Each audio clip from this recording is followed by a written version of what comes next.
Ayer te volví a ver sonriente, desparramando dientes en la televisión. En mi opinión, la cosa no es para risa. Si estamos en la cornisa, vos sos el empujón.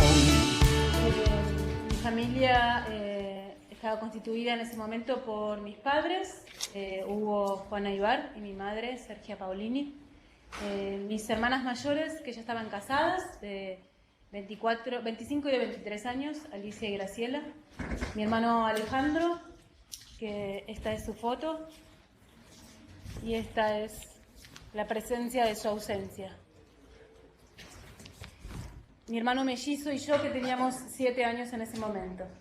En mi casa vivíamos mis padres, Alejandro, mi mellizo y yo. ¿Tu padre cómo se llamaba?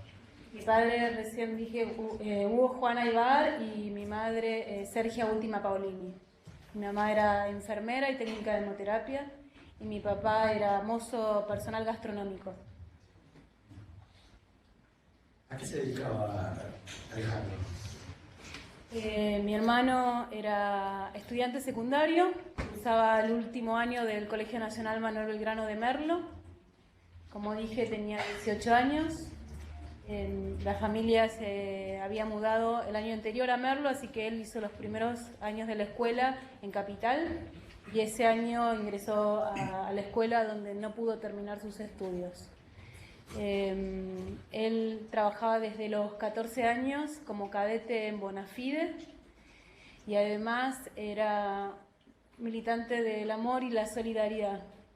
Era actor, titiritero, y además de trabajar durante el día y estudiar de noche, los fines de semana llevaba su magia con un títere en cada mano a los niños del barrio de Pompeya, donde vivíamos, en el salón parroquial o en la sociedad de fomento, o también en los hospitales, sobre todo el Hospital Tornú, donde mi mamá trabajaba y hacía guardias generalmente los domingos.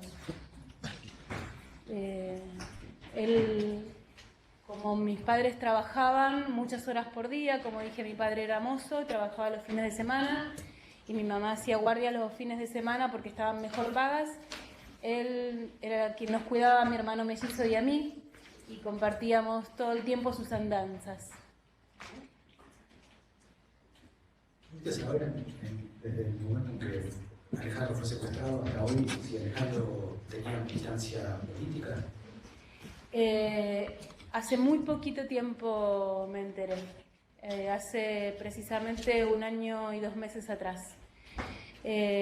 Hasta ese tiempo, mis padres, mis hermanos, sus amigos, sus compañeros de trabajo, nadie supo que él tenía una militancia política. Mi familia no pertenecía al mundo de la política.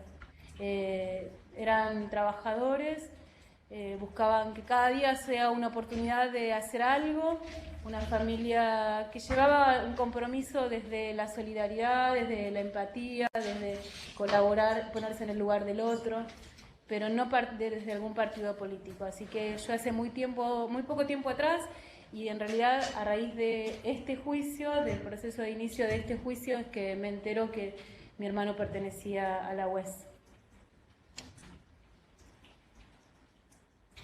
Te quiero contar por la noche en que Alejandro fue secuestrado. Entiendo que vos estabas presente. Quisiera que nos cuentes lo que recordás de ese episodio y lo que pudiste saber a través de tu familia. Bien. Se estuvieron presentes ese día. El 20 de septiembre, a la 1:40 de la mañana aproximadamente, mi casa se llena de militares fuertemente armados. De un modo muy violento entran a mi domicilio, preguntan por la familia Fernández. En ese momento estábamos Alejandro durmiendo en su cuarto, mi hermano mellizo y yo durmiendo en el nuestro. Mis padres se levantan, atienden,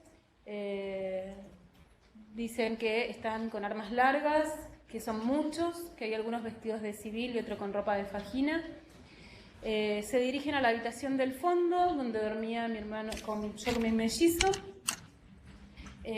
Abren la puerta en ese momento con los gritos de mi mamá pidiéndoles que no nos hagan nada, que teníamos 7 años. Me despierto Cuando están saliendo de la habitación, yo me levanto muy asustada de la cama, tratando de seguir a mi mamá.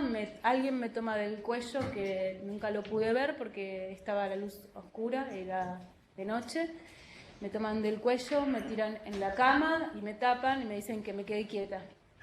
Escucho los gritos desesperados de mi mamá. Cuando le preguntan, ¿y acá quién está? Dicen, Alejandro, ¿cuántos años tiene? 18. A este lo llevamos.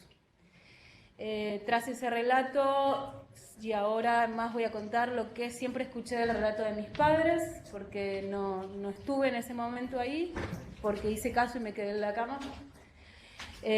A partir de ese momento lo despiertan a mi hermano, le dicen que se vista, que busque sus documentos, y le dicen a mis padres que lo van a llevar para averiguación de antecedentes a la comisaría de Merlo. Nosotros vivíamos en la calle General Paz y Filiberto, justo enfrente de la barrera Los Patitos, que es un punto de inflexión entre los partidos de Paz de Moreno y de Merlo. Mi padre dice que en la puerta había camionetas de Giva. Giva está muy cerca de ese domicilio, 10, 15 cuadras como mucho. Y las camionetas de Giva pasaban todo el tiempo por la puerta de mi casa porque es un lugar de tránsito. Es un lugar donde es un punto de inflexión donde van hacia el centro de Merlo o se sale. Y él dice que había camionetas de Giva en la puerta de mi casa. Cuando lo suben y lo siguen, mi papá sale atrás de ellos para ver y dice que no se dirigen para el lado de Merlo, sino que se dirigen al lado de Moreno. Mientras se visten y los intentan seguir, ya los pierden de vista. Y en ese momento van a la comisaría de Moreno, de Paso del Rey, que está próxima, de Merlo. En cada lugar los demoran, les dicen que finalmente que no está, hasta que cuando amanece deciden ir a Giva. Y en Giva también no los atienden de entrada, pero luego de la insistencia de mi madre los atienden y finalmente, después de varias idas y vueltas, que con honestidad no recuerdo los detalles, el comodoro Ventura de Giva le dice a mi madre que se tiene que dirigir al Ministerio del Interior. Y en el Ministerio del Interior, unos días después, mi mamá relata que una de las empleadas le dice: señora, cálmese, en estos días recibimos más de 40 denuncias. Entonces mi madre en ese momento toma conciencia de que no es algo que nos estaba pasando a nosotros como familia. Como dije, ellos no tenían una militancia política y no sabían lo que estaba pasando en el país. En ese momento abre la mirada y se desespera aún más. Dice: es algo que le está pasando a mi patria. Y se empiezan a conectar, les dicen a aquella familia pasó esto, y así empieza a conectarse su búsqueda de familias que les va pasando lo mismo, y a través de ese mecanismo llega a Madres de Plaza de Mayo. Cuando se lo llevan a mi hermano, ella va a la escuela, relata el secuestro. Ella quiere saber qué pasaba con Alejandro. No estaba, no volvía, no lo encontraban. Va a la escuela y pregunta a ver si había algún problema, si tenía faltas. Éramos nuevos en la zona y nunca se había acercado por temas de trabajo a la escuela. Alejandro era excelente alumno, le iba muy bien, tenía muy buenas notas. Era un chico muy sereno, muy respetuoso. Sus compañeros le tenían mucho aprecio. No tenía ninguna falta. No tenía ninguna falta. Mi mamá se dirige entonces al trabajo, a ver qué pasaba, si realmente iba a trabajar. El secuestro en casa fue el 20 de septiembre. El 21 de septiembre, con el Día de la Primavera, hacían un festejo en Bonafide y le entregaban una medalla por el mejor empleado. No tenía faltas, no llegaba tarde, era respetuoso. ¿Qué pasaba con Alejandro?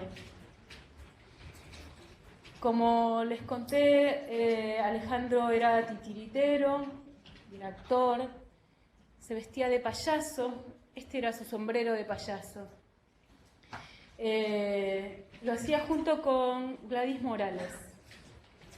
Mi madre en ese momento se entera que Gladys Morales fue secuestrada de un modo muy similar al de Casa el 17 de septiembre, unos días antes. Siempre se pensó que ser titiritero y llevar la magia de los títeres a los chicos del barrio era subversivo, porque la risa estaba prohibida en esa época. Nunca se supo nada. Mi infancia transcurrió en una infinita soledad. Alejandro era quien nos cuidaba, él nos retiraba de la escuela. Voy a contarles algo de mi hermano antes de que yo nazca para que puedan darse cuenta qué tipo de joven era. Cuando mi mamá está embarazada de nosotros, un mes antes se entera que éramos mellizos. Y ella siempre cuenta que se angustió mucho, no porque no quisiera tener mellizos, sino porque no sabía cómo iba a ir a trabajar. Ella pensaba ir a trabajar con su bebé en brazos y llevarlo a la guardería del hospital. Pero con 2 bebés, y siempre hizo este gesto, no iba a poder tomar el colectivo. Entonces mi hermano, que en ese momento tenía 11 años, le dice: vieja, quédate tranquila, yo voy a cambiar el turno de la escuela y me voy a hacer cargo de los mellizos. Y así lo hizo. Cuando se lo llevan, no hubo quien reemplazara esa figura. Alejandro era nuestro ángel guardián. Aprendimos a estar en soledad, en quietud y en silencio. Y fue un maldito aprendizaje. El tiempo transcurría y no se sabía nada. Nunca nadie lo vio, nadie lo conoció, nadie nos dio ningún dato. Alejandro no volvía, no contestaba las cartas que le escribíamos desesperadamente. La búsqueda era desgarrante. Cuando empieza la democracia, mi madre decide jubilarse para poder dedicarse más de lleno al trabajo de la búsqueda. Mis padres, como dije, ella se incorporó a Madres de Plaza de Mayo, pero al poco tiempo después, para que pueda estar mi padre incluido en la lucha o en la búsqueda, se unen a familiares de desaparecidos y muy poco tiempo después crean en Merlo, en plena dictadura, la Comisión de Familiares de Detenidos Desaparecidos de Merlo. Y se empiezan a juntar con un montón de familias. En Merlo hay 141 casos de desapariciones, muchos de los cuales hicieron un trabajo en conjunto durante aquellos tiempos.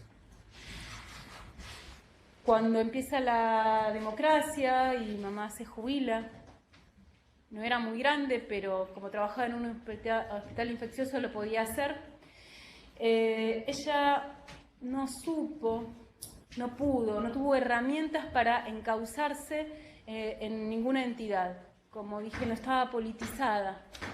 Y entonces entra en su primer estado depresivo.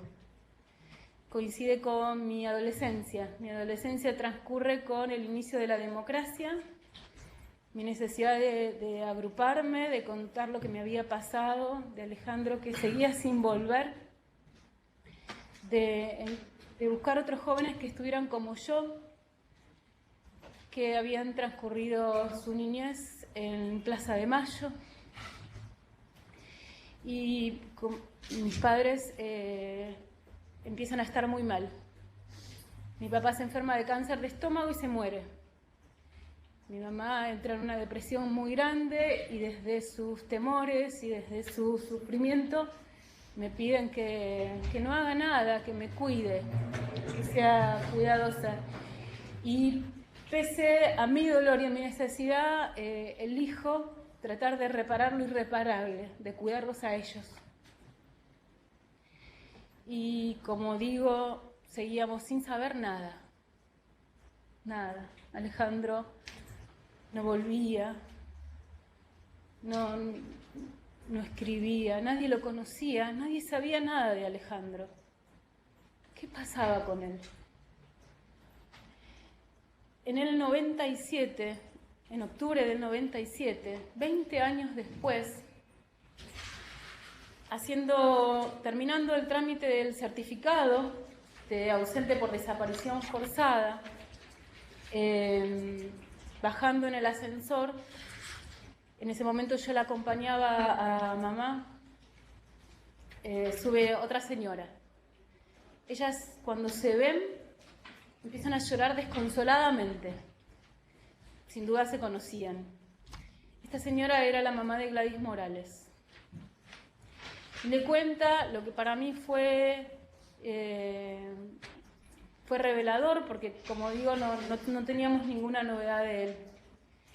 Le cuenta que ese sábado 17 de septiembre habían ido a su casa y que preguntaban por Ricardo Enrique Rodríguez. Le dicen que, como no estaba, habían matado a sus padres. Entonces lo van a buscar a esta casa y, como no estaba, se la llevan a Gladys. En ese momento la señora sabía que mi hermano iba a ir a su casa. Entonces lo llama a Bonafide, porque en mi casa no teníamos teléfono, y le dice: Alejandro, no vengas, se la llevaron a Gladys. Y Alejandro va.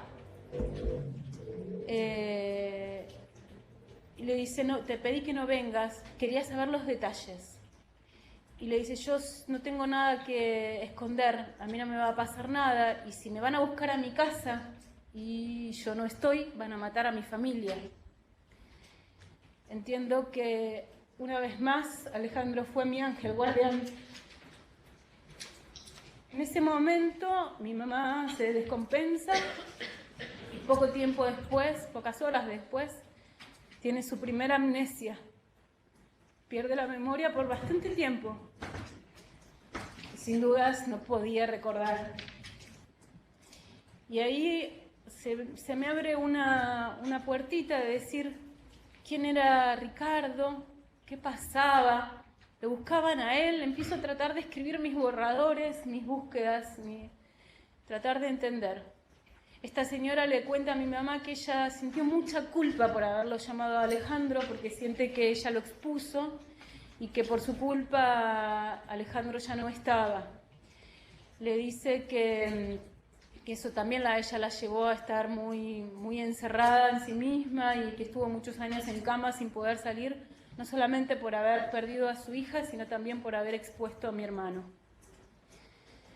Y estos 20 años después es que tengo esta información que para mí fue sumamente valiosa, decir: bueno, ¿qué habrá pasado?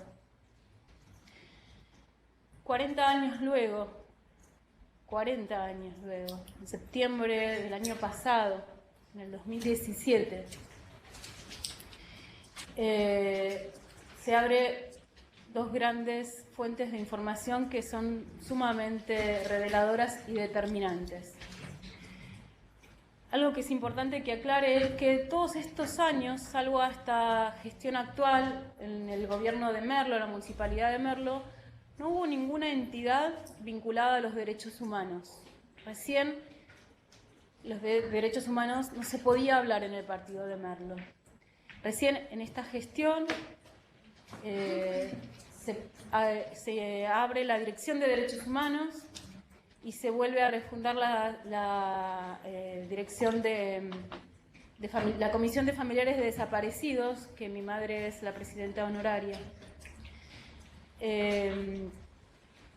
Gracias a esta entidad y a sus grandes ejecutores, es que empiezan a hacerse homenajes y, entre otras cosas, las esquinas de la memoria, que en las esquinas donde vivían nuestros familiares, nuestros compañeros, se pone su nombre con el nombre de la calle. En el acto que se hace en homenaje a mi hermano y como reconocimiento de este estudiante desaparecido, leen durante ese acto, una carta que me sorprendió enormemente. Esa carta era de una compañera del secundario, Liliana, que pensé en contárselas, pero les voy a pedir leer ese pedacito, porque me encantaría poder usar exactamente sus palabras. Hasta agosto de ese año, el horario de entrada eran las 19 y el de salida a las 23. Liliana era la compañera de banco de mi hermano en la escuela. En una decisión arbitraria se corrió de 19:30 a 20:30, lo que perjudicaba a unos cuantos que no alcanzarían a tomar el último colectivo que los llevara de vuelta a sus hogares. Todos protestamos por la medida, pero como era de esperar, no se nos escuchó. El horario iba a ser ese de ahí en más. Este hecho, el de no ser escuchadas nuestras razones, nos produjo mucha indignación. La mayoría trabajaba y al sonar del timbre de la salida corríamos a tomar el colectivo porque al día siguiente se madrugaba. Debíamos hacer algo, terminábamos entre nuestras reuniones de a dos. ¿Pero qué? Entonces Alejandro sugirió panfletear el colegio con un texto de protesta y exponiendo las razones por las que nos veíamos perjudicados. Mi organización, decía, va a ayudarme en esto. Las voy a imprimir allí y las tiramos desde el último piso que está desocupado. Las colocaremos en una ventana semiabierta, había una especie de ventiluz, y rajamos. El plan era dejarlas en un vidrio inclinado en tobogán para darnos tiempo a bajar corriendo antes que se deslizaran hasta caer en el patio central. Lo haremos el miércoles que viene. El lunes siguiente Alejandro ya tenía los panfletos. Lo hacemos mañana. No, Alejandro, hagámoslo el miércoles como habíamos quedado, contesté. Yo mañana no vengo al colegio. De acuerdo, me contestó él, el miércoles. Pero el miércoles, cuando yo fui al colegio, ya había sucedido. ¿Por qué, Alejandro?, le reproché. ¿Por qué no me esperaste como habíamos quedado? Me sentí muy frustrada y decepcionada. A pesar del terror que me invadía de solo pensarlo, yo quería intervenir, participar. Si lo habíamos planeado entre los dos, ¿por qué te mandaste solo? Y él tan tranquilo me decía, es que yo sé que vos estabas muy asustada con esto y además preferí dejarte afuera. Es mejor para vos. Mientras escribo esto voy tomando dimensión de este acto generoso, del cuidado que me prodigó y gracias al cual, quizás, no sé, yo pueda estar aquí recordándolo. Mis compañeras exaltadísimas me narraron el terrorífico acontecimiento de la noche anterior. Aún reinaba el estupor. Todos seguían alborotados y asustados con lo que había pasado. Las autoridades se habían puesto verdes de ira. Llamaron a Jiva y concurrieron al colegio los militares en un gran operativo a interrogar a los chicos. Los formaron en ronda en el patio, los alumbraban con reflectores, los amedrentaban verbalmente, exhibían sus impresionantes armas frente a ellos, al estilo de la época. ¿Entendés?, me dijo, vos no habrías aguantado esa presión. Cuando escucho la lectura de esta carta, me sorprendo y lo primero que digo, ¿cómo no la leí yo antes? Y en ese momento, quien la leyó me dice, se la entregamos hace unos meses a tu mamá. Pero mi mamá estaba, una vez más, muy mal. Mi mamá tiene una historia de vida muy difícil. Ella, cuando era niña, murió su padre y cuando era jovencita murió toda su familia de tuberculosis. Fue nacida en Lincoln, en el campo, y se vino sola a Buenos Aires en busca de un mejor porvenir. Ella quería armar una familia grande. Pero la desaparición de un hijo es una condena. Ella es una mujer muy fuerte, muy valiente, que siempre, si cayó, se recuperó. Siempre estuvo con la fuerza para salir adelante. Esta vez, ya anciana, esta depresión la lleva a un intento de suicidio. Ya estaba mal y no me contó de la carta. No pudo. Su salud está muy delicada, física, mental y emocionalmente. Por eso no puede estar hoy acá. Este pañuelo que porto es la forma de que esté presente. También es la presencia de ella, de su lucha de tantos años. Así que no me pude enterar en ese momento, pero vuelvo a marcar que en este acto fue sumamente revelador toda esta información. Inmediatamente me comunico con Liliana y le digo, vos sabías de la militante, de algo de mi hermano, y ella me cuenta que Alejandro pertenecía a la UES. En esos mismos días, y vinculados al inicio de este juicio, Ezequiel Gómez, militante de Hijos de la Matanza, y cada vez que lo veo se lo agradezco, se comunica conmigo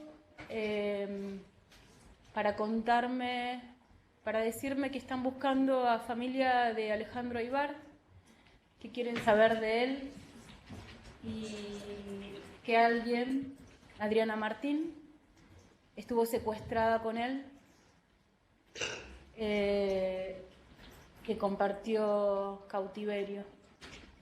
Así que en ese momento pude acercarme a todas las familias que compartimos esta historia tan inhumana. Así que 40 años luego puedo conocer y armar este rompecabezas tan necesario como el oxígeno.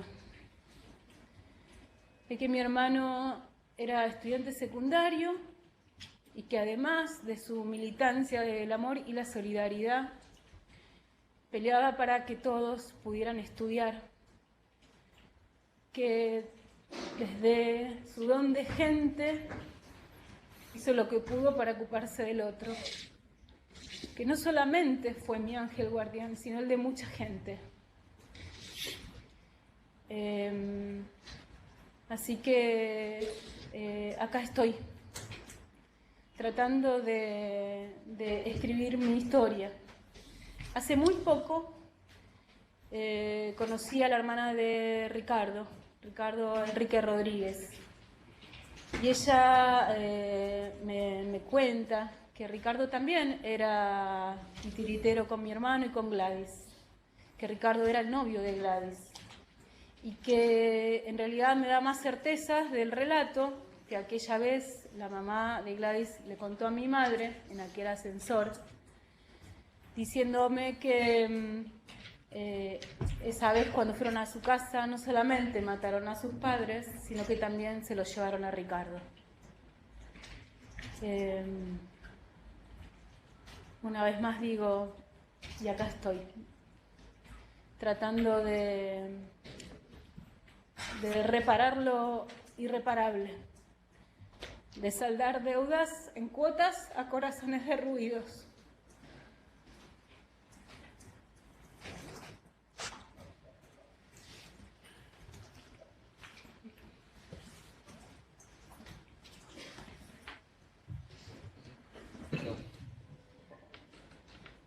De Ricardo Rodríguez, ¿pudiste conocer el apodo? Sí, también eso, el apodo de Ricardo es Pluma, y el apodo de Alejandro, mi hermano, es el Indio.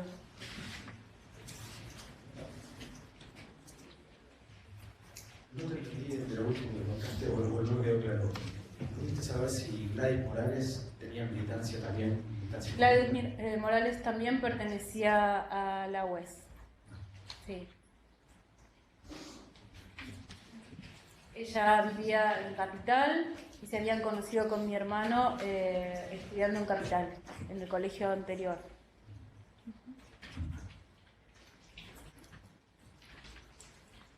Leíste un fragmento de la carta que te envió Liliana. ¿Puedes saber cómo se llama esta persona, el nombre completo? Sí, su nombre es Liliana Chamorro. Ella en este momento vive en Ushuaia y bueno, también siento que a través de la presencia de su carta puedo reparar un poquito también su historia, porque ella siente que con Alejandro podía haber formado una familia. O sea que vincularmente tenían algo más que ser compañeros de banco. ¿Tenés una copia completa de la nota? Traje una copia completa de la carta. Sí, lo acerco ahora. Espera. Ya se lo van a...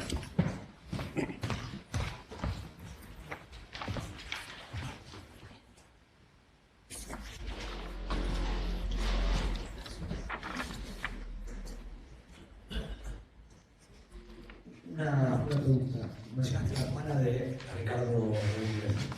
¿El nombre de ella lo conoces? Elda Rodríguez.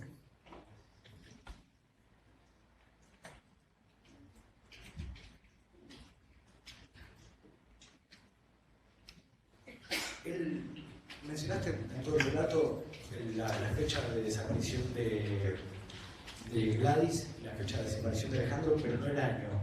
Ah, perdón. Ricardo desapareció el 16 de septiembre de 1977, Gladys el 17 de septiembre de 1977 y Alejandro el 20 de septiembre de 1977. Bien. ¿Recordás el domicilio de la casa de ustedes? Sí, General Paz y Filiberto, sin número, justo enfrente de la barrera de los Patitos, en Merlo. En principio no tengo más preguntas, solo una última pregunta. Cuando empezaste tu declaración hablaste de la presencia de la ausencia. Sobre todo tu hermano llega a eso. ¿Qué significó para vos haber sido la hermana de un desaparecido? ¿Qué significó cuando eras una niña? ¿Y qué significa durante todo este tiempo? ¿Qué significó para vos? Eventualmente, si me puedes contar para tu familia. Como dije, Alejandro era quien estaba a cargo de nuestros cuidados y de nuestros afectos. Ser la hermana de un desaparecido es estar al lado de padres desesperados que buscan a este hermano que no está. Es intentar reparar lo irreparable. Es ceder espacios, es crecer con un dolor que no tiene medida y que tampoco tiene fin, porque no vuelve. Es sentir que a través de tu piel su ausencia está presente. Alejandro vivió a través de nuestros cuerpos y de nuestros pensamientos y de nuestras acciones. Vive a través de nosotros. Fue una condena no solamente que lo llevó al final a él, sino también una marca irreparable para toda la familia. Cuando yo tuve 18 años,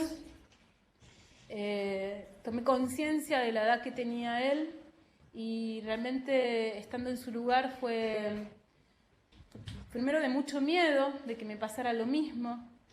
Yo en ese momento no sabía de nada de él, sin embargo no sabía su compromiso en la UES o su participación. Yo en ese momento sí participaba del centro de estudiantes en mi escuela y tuve mucho miedo porque tenía miedo de que me pasara lo mismo.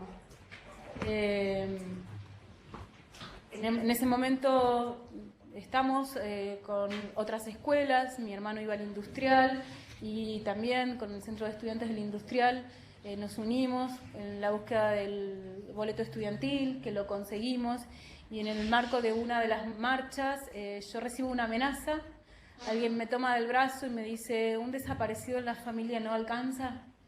Así que eso más las enfermedades de mis padres es lo que, a pesar de mi gran necesidad, me vuelven a encerrar en mí misma. Vuelvo a decir, a veces el silencio y la quietud es un maldito aprendizaje. Y siento que muchas veces eso también fue una condena. Hay muchísimas secuelas en la familia de todo esto, como en todas las familias, que no se pueden reparar de estar esperando que alguien vuelva y ya no. De buscarle la mirada de cada persona en la gente, de tratar de sentir el olor de su piel, buscar el olor de su piel en la almohada, en la ropa. Y intentar ocupar un lugar de un hermano que no envejece, que no está, que los cumpleaños no se cantan más para él.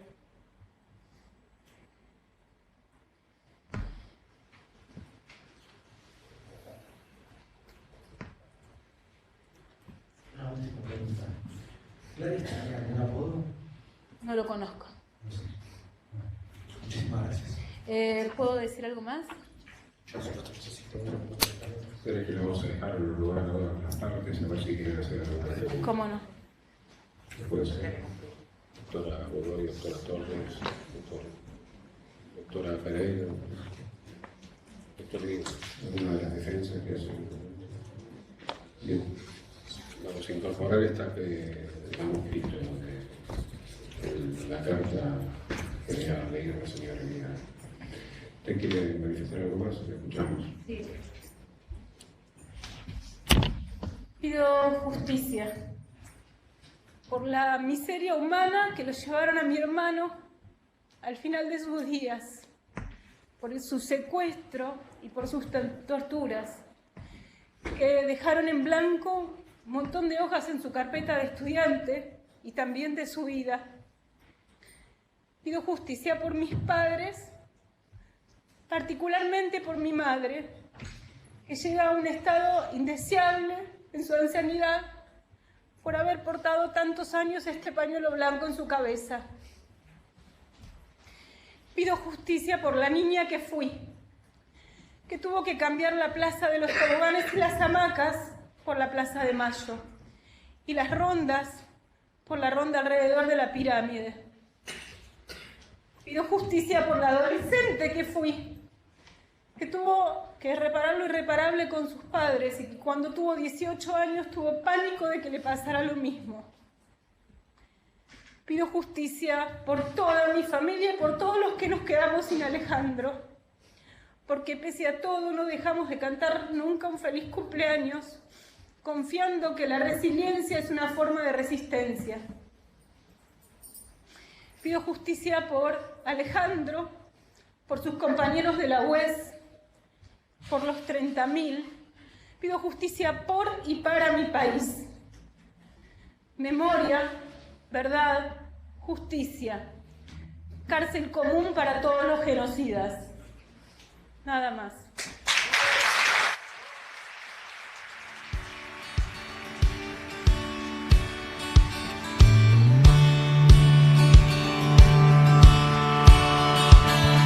Ayer te volví a ver sonriente, desparramando dientes en la televisión.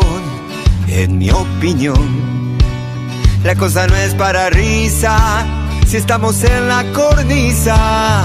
Vos sos